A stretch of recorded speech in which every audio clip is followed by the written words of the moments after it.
All the reaction to come from that 1-1 draw at St James's. It was 1-0 Newcastle, of course, at half-time. And, Shay, 2 minutes into the second half was a big moment because Sir Maximin did it once. Should he have done it twice? Yeah, I think so. I think it's an unbelievable chance. You say the start of the second half, Steve, what a great time to get it as well. It would have been perfect. This is obviously the first goal. Talked about Varane at half-time, should have cleared his lines, and then Maguire pointing, should have put him outside. But it's a great bit of skill by St Maximin. Fantastic goal, and they're off and running. Varane looked rusty, didn't he? You know, obviously, he started, hasn't played for a long time. You can do that in La Liga. You can't do that in the Premier League against anyone. Not only a team who's won once all season. And once you give the ball to St Maximin, he's capable. He took it right to the heart of them. Maguire cannot let him in on his right foot. He does it, he opens up the goal and he toe pokes it into the corner. He gives them a great start and something to hold on to. Then you're fighting against it because the crowd are up as a United. And then, like you say, the chance straight after half-time. What a chance this is. Yeah. 2-0 is almost impossible to come back from. So, should he have done it again? He should have. I mean, the goal he scored was much harder than this chance. I mean, Kraft is brilliant on the sideline. He managed to wriggle out his 2 or 3 tackles and a brilliant ball. It's just, I don't know if he's seen it late after when it's gone past Varane, but if you see it in the replay, I think he should score, if I'm being honest. Sometimes I criticise him. He's done brilliant for the first goal. I think he should knock that away. 2-0 up then, Steve, is a long way back, I think, for United, because the way they played tonight. They had a lot of chances, Newcastle, and this is what Eddie Howe's brought. People say, what's the difference maybe in Steve Bruce and Eddie Howe now as the manager? I think he's definitely more offensive, more in the front foot, and I think they're creating more chances. Yeah. Kept whistling past the post, and De Gea, for me, was the man of the match at Manchester United, These are saves you expect him to make, but he's got to be there to be able to do it. He made some fantastic saves, certainly from the Almiron one a bit late on over his right hand. Kept him in the game. Prior to the equaliser, United had a couple of opportunities. They at least asked Newcastle a question. Yeah, Cavani made a difference, and Sancho, Sancho gave him a little bit of a spark. I thought Rashford was poor all evening, but, he is capable. But it's just, they're not getting shot, they're not getting the ball in the right places at the right time. Speculative effort there. You'd expect the Bradford to save that one. It was almost a dipper. You see it dip there at the last minute, but he was always going to save that. But they kept pushing. They kept pushing, but the midfield had just not got enough guile to see the passes. I want Bruno Fernandes on the ball in these areas. He had to come back as the quarterback to try and supply the guys further ahead. That one was a scuff from Cavani. You'd expect him to make good contact. It was similar to the one he scores from when it gets ricocheted back to him. But he made a difference, Cavani. I think he's got know-how. He knows when to move. He knows how to occupy players to free up space for his teammates. So he gave him a little bit of nous, and I thought he played well when he come on, and he's going to get better. I think you need to keep him in the side along with Ronaldo. And Fernandes deeper had a hand in the equaliser as well, didn't he? It'd be interesting to see Ragnick's comments after the time. As you say, Bruno went a bit deeper. He picks a lovely space up here in midfield, and he can find that pass out to Diallo, to the right back. And I just think Lascelles, we'll see it in the replay again. This is very similar to the chance he just missed. I think in the end you'll see he's actually lucky with the final finish because he actually doesn't connect with it properly. But we highlight Bruno here, he picks out a great pass. Fred was passing him out of play first half. So he changes Bruno and puts him in a more attacking position. But now Lascelles, again, too many times he's watching the ball. He should have his shoulder up. Where's Cavani? There's only 2 players in the box. There's three Newcastle players, and you don't know where Cavani is. And yes, he gets a bit of a break, Steve, at the end because it comes back off the defender back to his feet.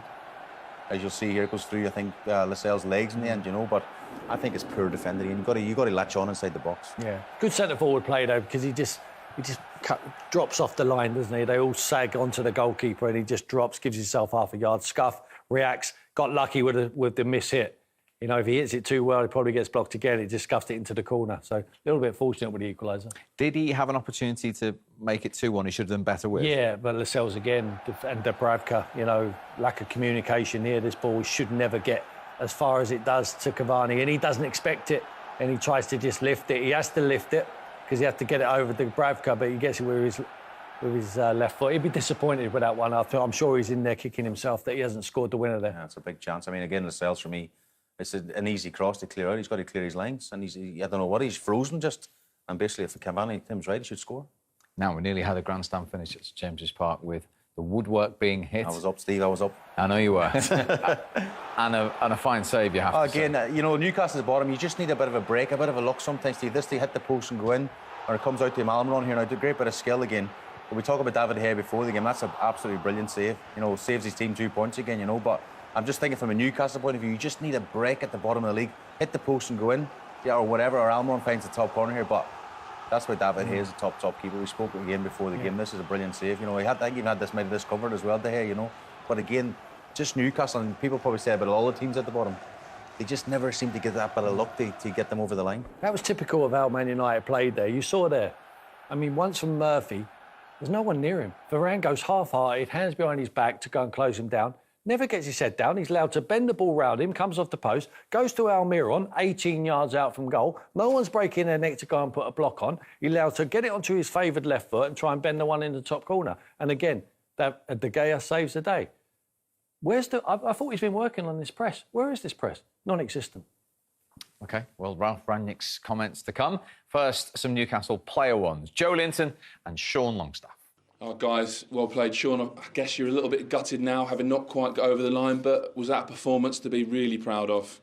Yeah, I think so. I think on the overall sort of balance of the game, I feel we deserve 3 points, to be honest. I think we've created a lot of good chances, probably the most we've created in a game in a very long time, to be honest. And yeah, like I said, it was probably a little bit of a disappointed dressing room, but also one that knows that we're capable of putting in performances like that. So it's a very sort of positive start, and you can see obviously with the new manager coming in, give him a little boost, and I think you can see with performances and with the crowd behind it, it's obviously a sort of a massive boost as well. And I thought tonight was what St James's Park's all about, an unbelievable atmosphere and us giving them something to cheer for. So you've just been in with the manager for a couple of minutes. What did he say?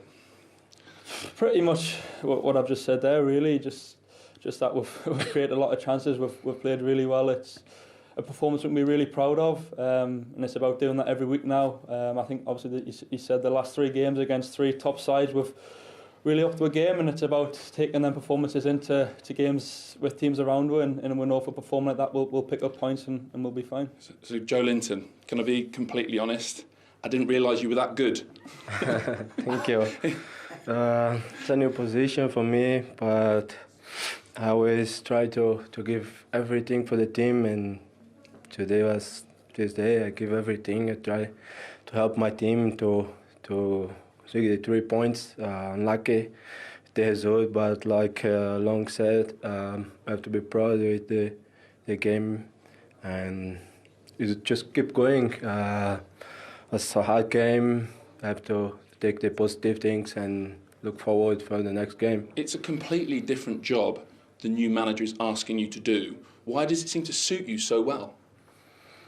Like I said, I always try to give everything for the team. I played before this position whenever I set the half and high, but I understand what he asked for me to do on the pitch, and just try to give everything for the team. Oh, second from bottom, Newcastle, 5 points from 21 under Eddie Howe. Lead Manchester United by 1-0 at half-time at St James's Park. Shay Given has just about calmed down because 7 minutes in, you were out of that seat with a terrific goal from who else? Yeah, we spoke about St Maxim before, and we thought, you know, he's their main chance of scoring, him or Callum Wilson, and it just comes from a long throw, Steve, and it's a flick on, and Varane shows a bit of rustiness, goes out to St Maxim, and then it's a bit of magic.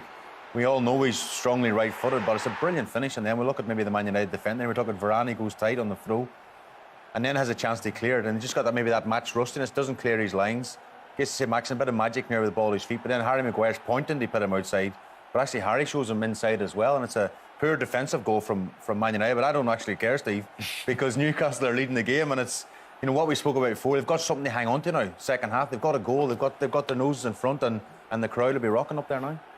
I mean, he's the one player who can turn something, make something happen for him. I think Longstaff takes a lot of credit because he anticipates Varane turning on the edge of outside his right foot. Listen, you can do that in La Liga. You can't do that at any level in the Premier League. Not even when you're playing against a team that have only won once all season. They're on top of you. Now they've got something to hold on to. Newcastle will be very difficult for a very poor Manchester United. Yeah, we'll come to that in a moment. They've had another couple of efforts on goal as well. If you're getting greedy. Yeah, well, I mean, we thought it'd be more Man United attacks. We'd be talking about at half-time, Steve, but it's been Newcastle with the best chances. Again, St Maxim starts goes it out to Richie, and this one falls to Joe Linton, just wide of the post. I think David De Gea would have had it covered. But again, you know, some more reason to be optimistic for the fans, for the players, and again, you know, the confidence is low as a team, but they get the noses front. They're not like sitting back now, defending deep and defending the goal. they're actually creating more chances. Again, John Joe Giuselvi, one of the creative midfielders they have, runs with the ball. I mean, David De Gea makes a good save, but a save you'd expect him to make. Tim shouting, why doesn't he catch it? But it's still positive from John Joe Shelby. He gets in a final third and asks the question, But again, Man United are backing off. Varane backing off. Maguire's backing off. And he goes, why not have a shot? OK, so positive for Newcastle and for Eddie Howe. But in possession, how poor have Manchester United been? It's the easiest thing in the world is to work out a possession as a coach. But even our possession are not good enough. I don't know what Ralph's been doing over the last few weeks when they've had a rest, but obviously not been listening. Or they've been ill and they haven't been at the training ground because, look, I mean, you've got to be good at getting the ball back when you give it away as much as they do. I mean, Fred has given the ball away every time he's had it. It's either McTominay or Fred, not both of them. Get Van der Beek on the pitch, someone who can find a pass. He's got a little bit of cuteness in his passing. I mean, they've got attacking players. They've got Rashford's been terrible as well. Varane there, an experienced player, giving it away in a bad area. I mean, get the ball to Greenwood, get the ball to Bruno Fernandes and Ronaldo. You need someone to serve them. At the moment, look at that. I mean, Rashford there just kicked someone out of play. That is schoolboy football. It's so bad from Manchester United. Their fans must be so frustrated. I'm frustrated watching it for them now because you've got good players here, but they're not being shone in the correct light. They look a shadow of themselves. Now, if this was an Ole Gunnar Solskjaer side, we'd say, well, he's not experienced enough. He's not been coaching long enough. How could he get the job? Ralph Rangnick's been in coaching for 42 years. That is diabolical. Are you surprised how sloppy they've been? Yeah, I mean, they have got some good quality on the pitch. Tim made a good point. I think off there, he was saying about McTominay and Fred that, yeah, they're good at sitting in front of the back four, but on the ball, they're not good enough. They have the likes of Greenwood, obviously, Rashford, Ronaldo, some brilliant players in the attacking third, but they have to have the midfielders to find them, and they don't have that. I mean, the passing there, it's very, for Man United, one of the biggest clubs in the world, is so sloppy. It's untrue. And Rangnick at half-time, I don't know what he's going to say to him, but even Ronaldo, you can see his picture right at the end. He is a frustrated figure to him, and he knows they have to do better. A lot of positivity for Newcastle, but there was a negative right at the end. Callum Wilson, Shay, nobody anywhere near him went down. We don't expect to see him in the second half. And the concern is not just for the second half, but for the bigger picture in the next few weeks. Yeah, well when he first done it, me and Tim thought in the studio, we actually seen him, we thought he's actually popped his Achilles, because one of them ones there's no one sort of near him. I don't think any of the Man United players actually kicked him. When you see here, he flicks at us now and he pushes off his, off his left side. I thought it might have been his Achilles, which would have been a lot worse. Now, Chris Waddle on comms, he thinks it's his calf and it could be a 6-week job. So hopefully Chris is right, or maybe less. It looked a bad one, definitely. When he collapses there under his left foot, it's a bad one. He's a tough boy, Callum. He picks up a lot of injuries. They need him back as soon as possible. You see how low the crowd was when he went out. He needs to hold on to this result. This 3 points could be vital because you're going to miss Callum Wilson now for at least 6 weeks, as Chris said. Well, he has missed 16 Premier League games in his Newcastle career, and Newcastle have only won 2 of those 16 without him.